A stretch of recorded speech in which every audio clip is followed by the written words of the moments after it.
You've heard a lot of criticism from these guys. Yep.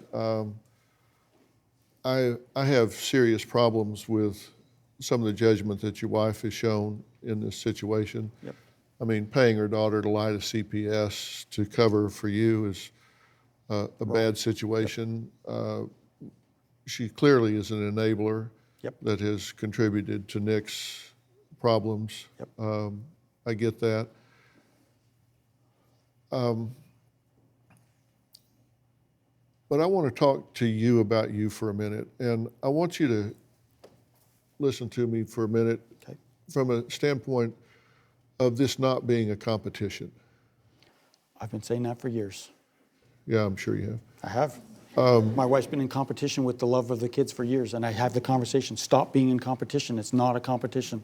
I just want to talk to you about this from the standpoint of a father.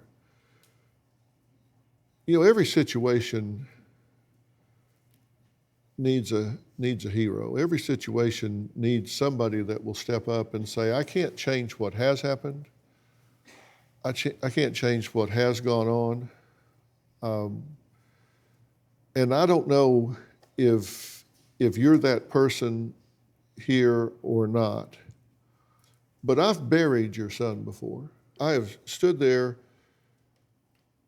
at the front of the church looking at a know-it-all, right-fighting father sitting there in the front row that would give his front seat in hell to have a chance to do it over again.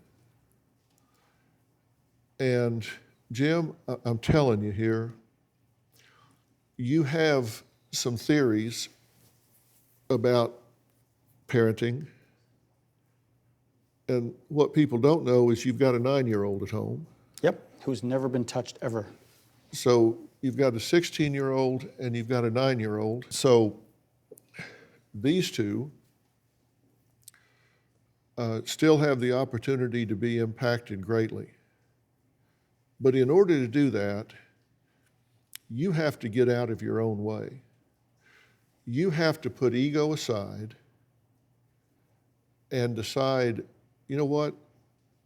I'm going to selflessly do what I have to do to give my son a chance for the next 60, 70 years of his life to be a productive member of this society instead of burying him in the next couple of years. The last 4 weeks, he's been living with me where I work. I've been, that's exactly what I'm trying to do. This whole thing, for the last 15 months, and I don't know why they haven't said this, the last 15 months have been awesome in the house. It unraveled in the last 2 weeks. No, they haven't, Jim. No, they have. Jim? No, my daughter is going to school. She loves it. Listen, there's been nothing going on in our house for 15 months. When my wife, in fact, people need to know this. When my wife wanted to come back, I said no. I said not until my relationship with Nicholas is fixed. And this is an important thing too. Jim, stop talking. No. My daughter was in trouble. My daughter was in trouble, called for help, and you know what I did? I dropped everything and I went, drove 6 hours, got her stuff and drove 6 hours back and saved her. That's what I do. I save my freaking family when they're in trouble. Jim, you're like somebody that sets a house on fire and then runs in and saves everybody. No, I didn't ask for him to come and stay with me. He asked to come and stay with me. And when I left, Do you have any questions for me? I have one question for you. All right, ask it. When do I know when enough is enough? Now. I've been abused by my family so much. Now. Okay, thank you. Good, then it's done. I've been abused. You ever get sick of hearing yourself talk? No. No, really? No, because I'm right.